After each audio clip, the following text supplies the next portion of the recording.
Hello, everyone. Happy Tuesday, and welcome to our Walmart DSP and Beyond webinar, Leveraging Offsite Tactics to Fuel Omnichannel Growth. We are thrilled to be covering all things Walmart DSP today. But first, we're going to jump into some logistics. The first is everyone's favorite question. The recording and slides will be in your inbox shortly after the session today, once the recording processes in our system. So make sure to keep an eye on your email for that. Also, you can log back in anytime over the next hour with that same link that has been in your calendar hold and in your inbox. We also have 2 of our newly released reports in our handout section. So if you look to the dashboard to your right, if you toggle over from chat to handouts, you can download our 2022 State of Streaming Guide and our 2022 Social Commerce Guide. Also, some of you have already joined our chat. Introduce yourselves. Let us know where you're tuning in from. You can also use the chat to ask questions that will get queued up for our speakers at the end of the session. Also, make sure to join our poll questions. We have 2 live right now, one of which we'll get to in a moment. And second, if you are interested in talking with our teams after the session today. Also, I'll introduce myself. My name is Carrie Mallett. I'm the Senior Content Specialist for Webinars here at Tenuity, and I'll be hosting our webinar today. So a bit about Tenuity, for those who may not be familiar. Here at Tenuity, we've mastered the media that matters most. Tenuity is the largest independent performance marketing firm across streaming TV and the triangle of Google, Facebook, and Amazon. At Tenuity, we understand that success requires both strategy and channel specialization. That approach wins us awards and recognition across the industry, such as the American Business TV Awards and the Shorty Awards, and allows us to grow some amazing clients like those that you see here. All right, I'm going to turn it over to our great speakers to introduce themselves. Awesome. Thanks, Carrie. Hi, friends. My name is Stuart Clay, and I'm the Associate Director of Marketplace Strategic Services here at Tenuity, which means that I help identify and establish new and emerging retail media opportunities. I've been in the e-com industry a little over 10 years, with the last 4 to 5 having a direct focus in Walmart advertising and operations management. So I'm very excited to be with you today to talk all things Walmart DSP. Raquel? Thanks, Stu. I'm Raquel Kozlowski. I'm the Associate Director of Retail Programmatic. So I help with the partner development and working with all the retailers that, and some we're even going to talk about today. So I'm really excited to get started with you guys. Awesome. We are thrilled to have you both. So I'm going to walk through our agenda. We're going to talk through an industry overview, go through some program information for Walmart DSP, talk about an approach, use cases, and learnings, how to go through audiences and targeting through DSP, and then reporting and attribution, and then finally, how to go beyond Walmart DSP. So we have a packed agenda ahead for you all. First, we want to hear from you all. Have you participated in offsite advertising through Walmart Connect in the past? So that poll is live right now. Right now, most of our audience has not. You can let us know in the poll.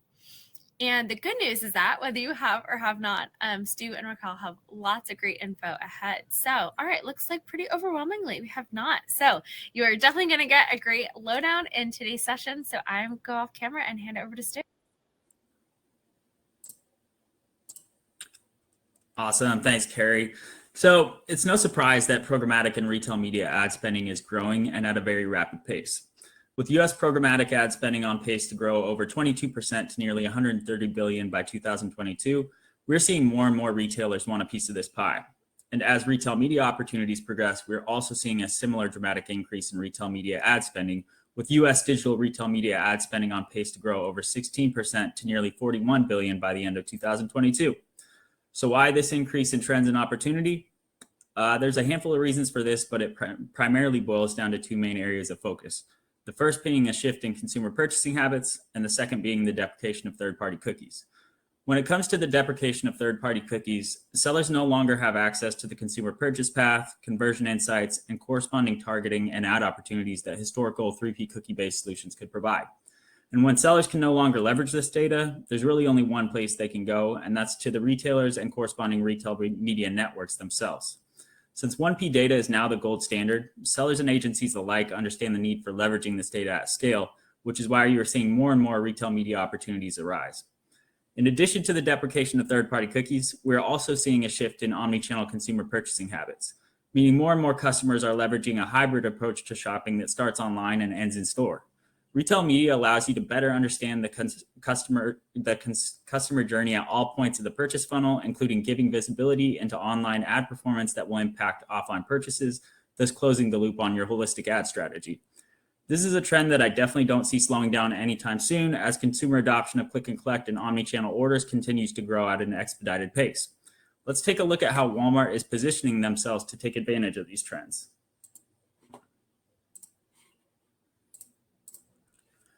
First and foremost, 2021 was a big year for Walmart, both from a growth and opportunity perspective.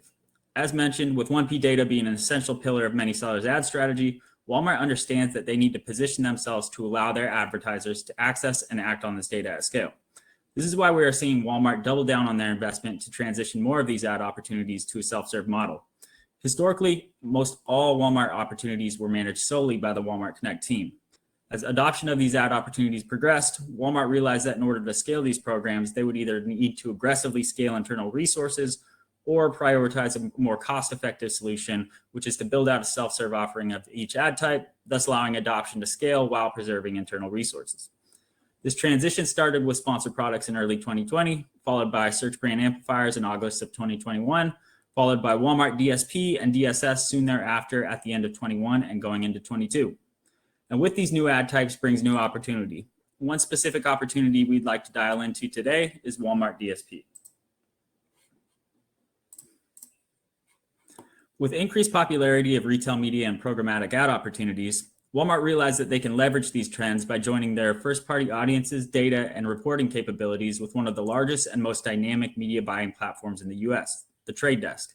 This partnership allows Walmart's premium audiences to be leveraged across the web to fuel your omnichannel Walmart performance. Or more simply put, this allows brands to target Walmart's robust 1P audiences on the open web via self-serve DSP within the Trade Desk's platform. Now, I don't need to read numerous stats for you to know that this partnership is big, so let's dive into the details to gain a better understanding of the program. First of all, no budget minimums for sellers of all sizes. Historically, all offsite ad efforts were solely managed by the Walmart Connect team, and with that came a rather high barrier to entry with minimums to participate at over 100K. Now that Walmart DSP is available, Walmart is able to drop those minimums and allow budgets of all sizes to participate, which in turn brings more opportunity for more sellers. Next is on-demand reporting. Again, prior to Walmart DSP, since all offsite efforts were managed by Walmart Connect and sellers and agencies alike would have limited visibility into offsite performance outside of Walmart's post-flight wrap reports that come anywhere from 2 to 6 weeks post-flight. Now that efforts are managed in the trade desks, we are able to view on-demand reporting to ensure that we can appropriately track and act on advertising impact. Not only that, but Walmart DSP is able to pull in associated in-store performance data so that you can better gauge the omnichannel impact of your ad efforts. Not only can you view in-flight performance, but you can act on performance with mid-flight optimizations, which brings us to our next benefit, ad hoc optimizations. Obviously, since previous campaigns were managed by Connect, all optimization efforts somewhat had a bottleneck due to the fact that you would need to get in touch with Walmart and instruct them on any changes that you would like to make. So naturally, there's going to be some latency that comes with that process. Given that self-service allows us to be hands on the keyboards, we can be quick and agile to make optimizations as needed, which has a dramatic downstream impact on performance as a whole. And lastly, there are a host of additional targeting and ad serve capabilities that stem from this partnership to ensure you are conveying the correct messaging to the right consumers, of which Raquel will dive deeper into in the back half of the deck. One of my favorite benefits of Walmart DSP is that you could touch all areas of the funnel in order to achieve your omnichannel goals, leveraging tactics like retargeting for mid to lower funnel purchase-ready buyers, all the way up to awareness and consideration tactics aimed at promoting brand storytelling. Now, given that this program is still relatively new, I wanted to highlight our approach, use cases, and lessons learned to give you a better idea of our experience with Walmart DSP thus far.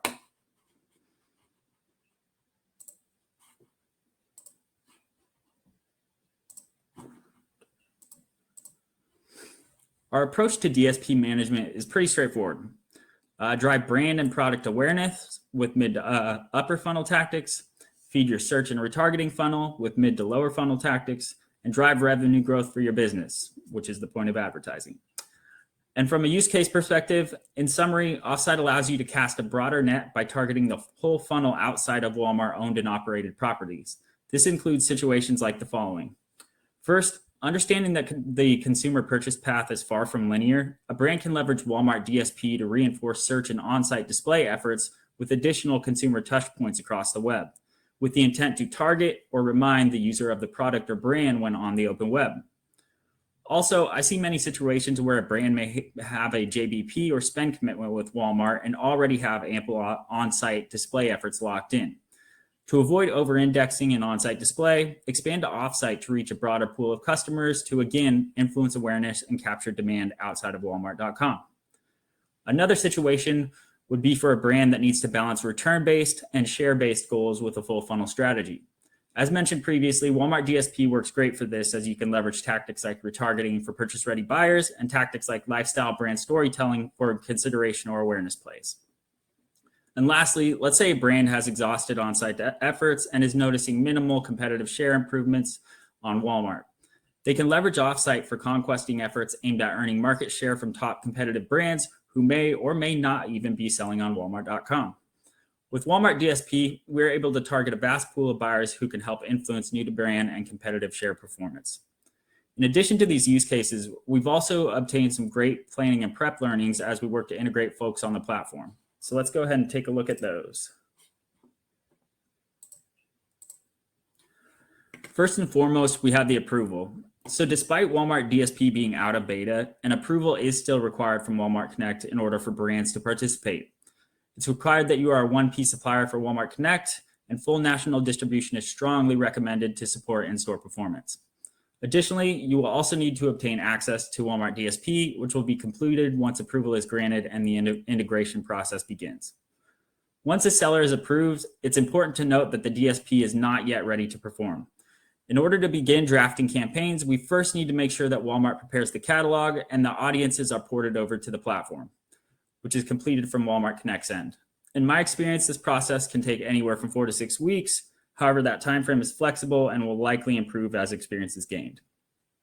As Walmart Connect is working to port the data over, you will also need to consider what seat you will use within the trade desk. If you already have a trade desk seat, you are already set and you can continue leveraging that. If you do not yet have a seat, you will either need to work with the trade desk to get a seat created or work with a stellar performance agency like Tenuity that already has a seat and the agency can manage on your behalf within that seat. When it comes to billing, advertisers can expect 2 different invoices, one from Walmart Connect and one from the trade desk. The invoice from the Walmart Connect will cover audiences and measurement, whereas the trade desk will cover the platform inventory, where the trade desk will cover the platform and inventory billing. And lastly is reporting. And we'll go a bit further into this a little bit later in the deck, but I mainly want to reiterate that you will have in-flight reporting available within Walmart DSP that will include in-store attributed performance information. And to clarify, that is only pulling in attributed performance, meaning sales that can be tracked via credit card, loyalty, membership, etc. But nonetheless, it's still on-demand omnichannel performance. Now that we've spent enough time reviewing the program and opportunity from a high level, let's get into the fun stuff and talk audiences, reporting, and opportunity acceleration. I'll now toss things over to Raquel to dive in. Raquel? Awesome. Thanks, Stu. So now we're going to take a deeper dive, just like Stu said, into some tactics, audiences, and targeting of Walmart DSP. So yeah, this will be the fun part of the journey here. So to start off, the tactics that are available. So when programmatic is usually spoken about, we usually think about display ads right away. But I want to showcase the other tactics available within the Walmart DSP as they're becoming more prevalent across advertisers. We're seeing clients produce more CTV and video ads, helping propel them ahead of competitors who aren't quite there yet. So within the Walmart DSP, aside from display, we have audio ads, connected TV, native ads, and video ads. We also have native video as well. So now when we start talking about audiences, let's maybe think about, what are the tactics that can go along with these audiences for clients and advertisers. This is going to be a high-level overview of audiences, and then we'll dive even deeper into the next slide. But one of the biggest benefits of Walmart DSP being part of the trade desk are the segments we're able to create combining Walmart audiences with a vast amount of trade desk's third-party audiences. So when we think about the Walmart audiences, we have historical segments and predictive segments. The historical segments are all about the omnichannel purchase history, so we can see recent brand buyers and recent category buyers, along with the predictive segments, which have that omnichannel purchase history combined with that online search and browse history that Walmart has so much of. So we can target likely brand customers and in-market category customers. Then when we go down to the trade desk audiences, these are just 3 small categories that they fall into, but there is a lot that you can pull from each of these 3 categories. So when we think about first-party data, that's any of the customer data that's collected directly from your client that we can import into the trade desk. And then behavioral is kind of where all those third-party partners come into play. So we have user data based on user online activity, past purchases, searches, clicks, lifestyles, etc. And then demographics that we can layer on top of all of these audiences.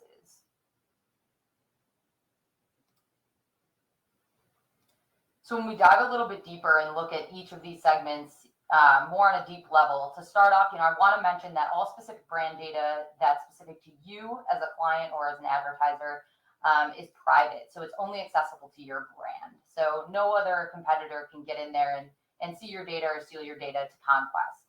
With that in mind, all advertisers can use data segments for in-market or past purchasers for all product categories outside of your private brand data. So past purchaser segments are recent brand buyers of your brand or category in the last 6 to 36 months. So when we think about that time frame, it's pretty big, but we want to think about that on a level of category. So if it's CPG, if we're thinking about snacks, usually, typically that's going to be bought every month, every couple of months. But then when we think about electronics, we're thinking more like 2 years maybe that you would take to replace something. So the machine is that smart to really know where these categories fall into and what months that depends on. Then we have in-market targeting. So users predicted to convert or purchase your brand within the next 30 days. And again, the data is that smart, the machine's that smart that we can tell just based on user activity, online searches, browsing history within Walmart. That's how these audiences are created. And going down to the trade desk audiences and just getting more into that first party data, behavioral data, and demographic. So for the first party data, this can do anything with app data, CRM data, pixels, video events. There's a lot of different ways we can get first party data. So if you have CRM data or something for your client, we can work with you to actually get that uploaded and utilize that for targeting. The behavioral, like I said, there's a ton of these data sets and they all come from third party data partners. So examples of some of the behavioral targeting is industry categories, demographic outside of age and gender, in-market, interest, lifestyle, online activity, and more. So we can see, we can get as broad as targeting a mom or as granular as targeting a mom with toddlers, infants. We can even get an age range in there. So we can really get down to as granular as we need to. That also speaks to volumes to how we can really combine these segments between Walmart and the trade desk to get as granular as we want to. And then demographic, when they speak about demographic in the trade desk, that specifically is just age and gender. But like I said, those behavioral segments can go even deeper when we talk about demographic. After choosing these audiences, building out a strategy, we launch the campaign.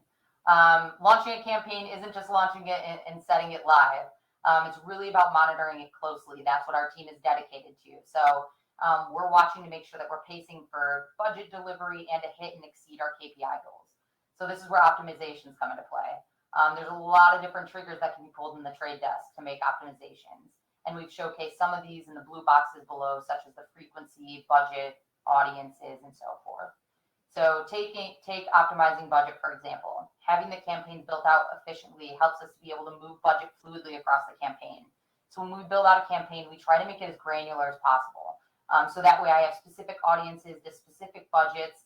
That way I can really move that budget across that campaign fluidly. If I see something not working, I can go ahead and change that and pivot very quickly. That's another really great thing about the trade desk is we're able to pull reporting so quickly. It's updated real time. So I'm able to pull that and really make those optimizations quickly. I'm not waiting to contact another team. I'm able to just pull it myself, or my team is able to pull it themselves and be able to make those optimizations. We can also make optimizations to audiences. So this is another great way to be able to really tell that story to our client or to our advertiser, or for them to even utilize in other tactics or other channels outside of programmatic. I've had clients take some of the story we're able to give them based on all the data that comes in through DSP and be able to use it for social even. Even though that might be slightly different audience, if you're still able to find that core audience by seeing what audience is really engaging with these ads. And then even creative. So A/B testing. I'm big into A/B testing. So as long as the assets are there and we have them or the client has them, I'm always about, using that creative to really see what's speaking to the customer and what's working and what's not. And like I said, once we're able to see that it's not working, or, if it is, we can apply more bid to it, or we can remove the creatives that aren't working.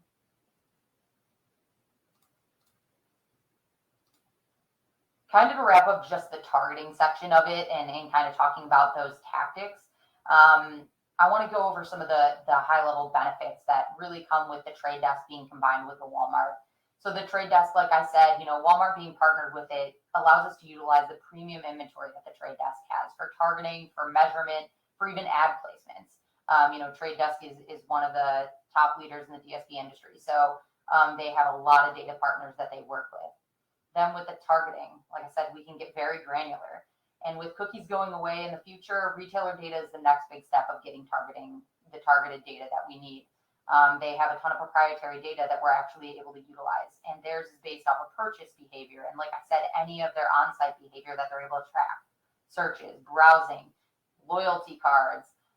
There's so much that these retailers have access to, and that's where it's becoming the next big step for targeting is all these retailers. Controlling frequency across touch points. This is something that kind of sometimes slips out of people's minds, but utilizing the trade desk to run all of your campaigns is big when it comes to controlling frequency across them. So instead of running, Walmart within the trade desk and maybe another retailer within a different DSP, you're not able to control that frequency. They're two separate platforms and they don't speak to each other. Having all those campaigns within one DSP really allows to eliminate that wasted spend.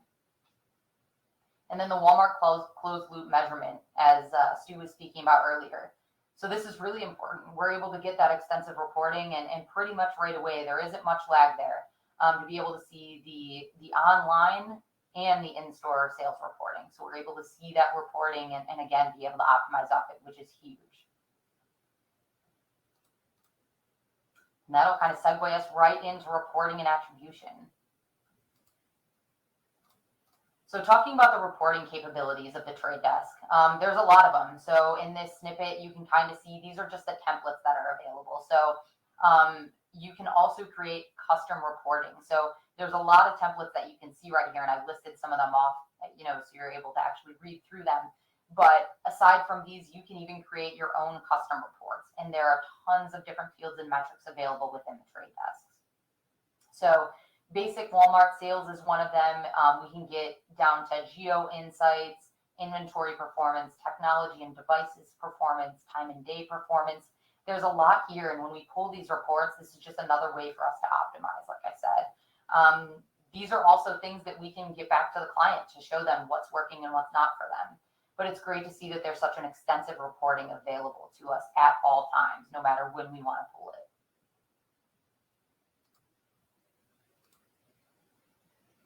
And this is just listing the reporting benefits right off front since we've talked about it, but just ability to pull that reporting at any time. So sometimes when working with retailers, it's tough to get that reporting. Sometimes it's post-campaign, sometimes it's mid-campaign, or maybe once a week, but we still have to reach out to someone else to get it.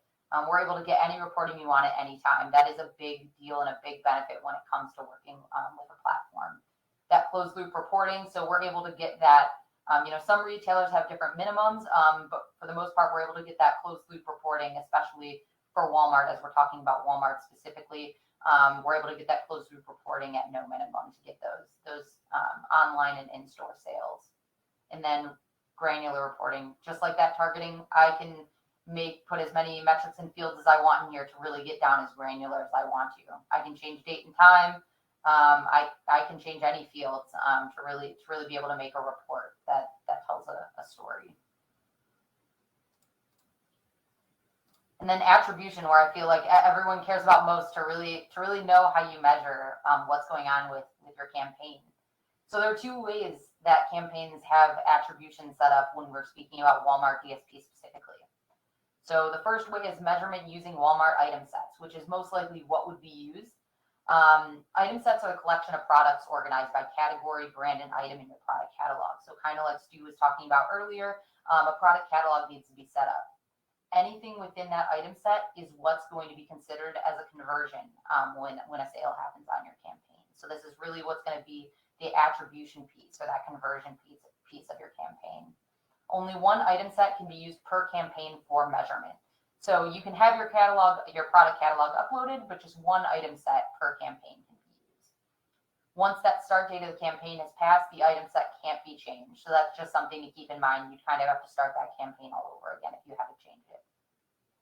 And it works on a fair share attribution model, meaning each impression on the path to conversion is given an equal fraction of that conversion event. So Walmart values that click and view conversion equally. Typically, we hear about last touch attribution, which we'll actually see in a second here with conversion pixels. So I just want to make sure and make a point that it does see those as equal in Walmart.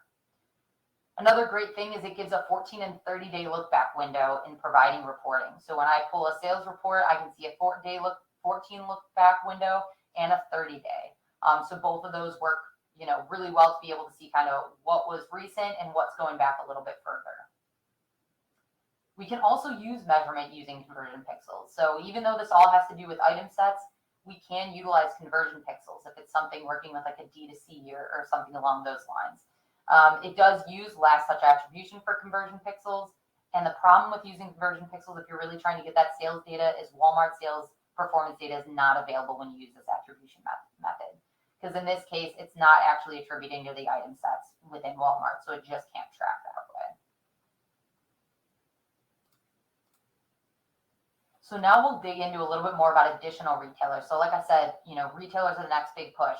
And when I talk about retailers with clients or advertisers or even our internal team, I never like thinking of it as a one or the other. It's always an and statement. So, if our advertisers are in Walmart and Amazon, then it's Walmart and Amazon that they should be advertising, not one or the other. So when we think about some of these different retailers that are available within the trade desk or that we can actually utilize the trade desk for, these are just a couple of top ones we work with. So Target, Kroger, and Walgreens. How these work is they don't have their own specific DSP, how Walmart has their own DSP within the trade desk. We work really closely with these teams to actually build out a bundle audience that we can actually import or upload into the trade desk to then run through the trade desk.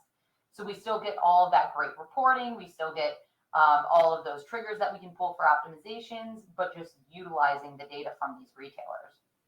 And I've kind of listed off some of the things that come with each of these retailers. So they all have that loyalty data from their own loyalty cards, or Target Circle, Kroger has their loyalty card, and then Walgreens has that My Walgreens. So they're really able to see that household purchase behavior. That's huge. And then when we look deeper into audiences, again, we can see sometimes life stage insights from somewhere like a Target where we have registry data. If kids are in household, if they're buying a lot of kids products. Lifestyle insights, if they're buying a lot of home products or what they're buying through the Target app or what they're saving. Kroger has a lot of different categories, so we can see different category shoppers. If they're a lapsed buyer of certain products or categories that we can go back after. They just have tons of data based on categories. And they even are coming out with flavor profiles. So we can target based on flavor profiles if it's a CPG brand that you're going after. And then Walgreens kind of mimics that as well. So we have that purchase behavior, those category shoppers, and they even have proprietary behavioral and RX segments, which is pretty specific to them. So each of these retailers have a lot of different things that we can utilize when it comes to targeting. And we are very close and partnered with all of them. So if you guys have any questions going a little bit deeper into each of these, we're here to answer those.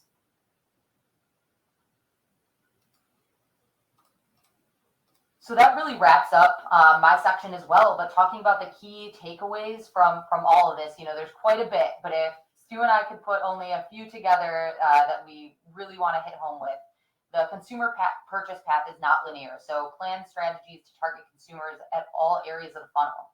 The great thing with retail now is we're really able to do that. It's a full funnel strategy.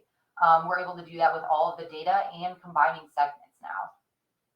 Walmart's partnership with the trade desks allows you to leverage Walmart's robust 1P audience with the trade desk and industry-leading technology. So like I've talked about through a lot of this, there's so many different audiences that the trade desk has available, as well as their data partners that they have. So there's just a lot that we can utilize when using both together. That closed loop reporting. It's available through the Walmart DSP, so we're able to see how the campaign drives in-store as well as that online sales performance. That's a huge one. We get that question a lot because it is big and it does matter. If someone's not buying it online but in store, we can see that and we can attribute it back to the campaign. And this opportunity is new. So retail is new. It's, we're diving deep and we're making, a big part of my job is coming up with that partner development and working with all these retailers. So we're testing and learning as we go, and being really close with a lot of these partners, we're also able to get a lot of access to these betas that are coming out nonstop. So we're testing and learning as we go, and we're putting this information out as we're figuring out as well to be able to help all of you guys. But I really appreciate you all taking the time to listen today. I'll pass it back to you, Carrie. Awesome. Thank you so much, Stu and Raquel. So for our audience, before we dive into our Q&A, we have some great questions lined up. Want to let you all know we have a poll live right now. If you're interested in getting to work with the likes and expertise of Stu and Raquel in order to grow your presence on Amazon DSP, we would love to have a conversation about how Tenuity can be a part of that. Exactly, Stu. So you can let us know in the poll that's live right now. I know too, a lot of our audience today has said they have not participated in offsite advertising through Walmart Connect, and we would be thrilled to help make that to change that for you. So you can let us know via the poll that's live right now. Awesome. And if you've already answered the poll, there is still time to type in questions for our Q&A. We've got some great ones teed up, but can add some others as well. Also want to call out that you all can scan the QR codes that are on the screen right now in order to connect with Stu and Raquel on LinkedIn after the session as well. All right, so let's dive into our Q&A. Our first question comes from Jose, who is wondering, how does Walmart connect in-store sales to online media? And they also added to offline media and online media, CTV as an example. Yeah, so, excuse me, I can take this one. They're able to link those sales if you're using a similar payment method. So if you've purchased something online with that credit card and Walmart's able to recognize that, then if you use that same credit card in store, then they can tie those purchases together and make that connection. Other ways to make that connection too are through loyalty programs or like Walmart Plus, for example. They're able to track all of that sales information through there as well, through Omnichannel, and so that is another way that they can track those. Awesome, thanks, Dale. All right, our next question comes from Lester, who was wondering, can you share more about the demographic sources available? Yeah, absolutely. So there are a lot of them. When we talk about that mom with kids segment, they do consider that partially demographic. So it does get a little confusing because within the behavioral data segments, there's demographic as well as the trade desk just has their demographic when they just talk about age and gender that can be layered onto those behavioral tactics. So within behavioral, we have a lot of different things that we can come up with. So any type of parents with kids, any type of really household behavior that you can really think of that would be demographic, we can drill down to. There are literally thousands of different options to target. So if you have something specific, that's definitely something we can look into to see if we can actually pull from one of the third-party data partners. Awesome. Thank you, Raquel. All right, our next question comes from Dora, who's wondering, does this apply for beverage AI brands? It's really up to Walmart right now. So it's not necessarily that certain categories can or cannot, but it's more on a brand by brand approval. And so I will somewhat leave it at that, just because I don't want to count anyone in or out without talking to the Walmart Connect team. Awesome, thank you. All right, next question is from Lauren, who is wondering, can you attribute view-through conversions as sales? So if someone saw our ad, then purchased our product at Walmart. Great question. Yeah, that is definitely a great question. It is still attributed. So those view-through conversions and those click-through conversions, both are considered equal for the Walmart attribution. So we will be able to see that actually attributed within the campaign as sales. Awesome, thank you. All right, I know our other questions that were asked right now were answered in the chat by Elizabeth. But I guess unless any other audience questions come in, would love to hear from you both. Since so much of our audience is new on or has not advertised before through Walmart Connect, would love to see, like, what would you all say for someone who wants to get on it? What would be your biggest piece of advice or thing that they need to really keep as a top consideration when getting onto it? Yeah, I would say the biggest thing is just be open with your expectations. And given that the program is so new, I would strongly advise allocating a test budget. That doesn't mean you have to jump all the way in with, we're mentioning those 100K numbers. What's really great about this program is it drops those minimums there. So you really can say, hey, I'm going to take this $5,000 and, test into this program to see what it does. And you can see not only from a direct performance standpoint, but you could also pair that with like some of your search efforts and see how it impacts search as well and get kind of a more holistic performance impact. So I would say that's kind of the best way to test into this is baby steps and allocate a smaller budget and kind of work your way up based on performance. Absolutely. Everything Stu said, and just don't be afraid to come and ask questions. This was very, even just high level, digging in deep to it. There's so much more to go. So if you have any questions, just reach out to us. We'll be able to answer all of it and any of it for you. Like I said, we have a really close partnership, especially with the Walmart team. So let us know if you guys have any questions and we'll be able to help you out. Awesome. Thank you so much, Stu and Raquel, and for our audience too for asking such great questions. I'm glad you were able to get to all of them either in the chat or in our Q&A. Before we wrap for it today, and yes, we will reiterate, like Raquel, Stu, and Elizabeth also, please reach out. We would love to be able to connect with you all. So before we wrap, do you want to let you all know we have a newly redesigned content hub. It is a great resource. We have previous webinars on Walmart DSP on there that you can watch the recording of. We have blog posts, we have guides, including the ones that were attached to the webinar today. So that is a great resource. And so make sure to take a look at our digital marketing hub. Also want to thank our audience for tuning in today and for being such an engaging audience, and Stu and Raquel for joining, and the rest of the Tenuity team for supporting the webinar. It was great to be able to talk through Walmart DSP, and we hope everyone has a great rest of their day. Awesome. Thanks all. And also as a reminder too, we'd love your feedback. And so after you close out, you'll be redirected to our feedback form. We'd love to hear not only what you thought, but also topics you'd like to hear next.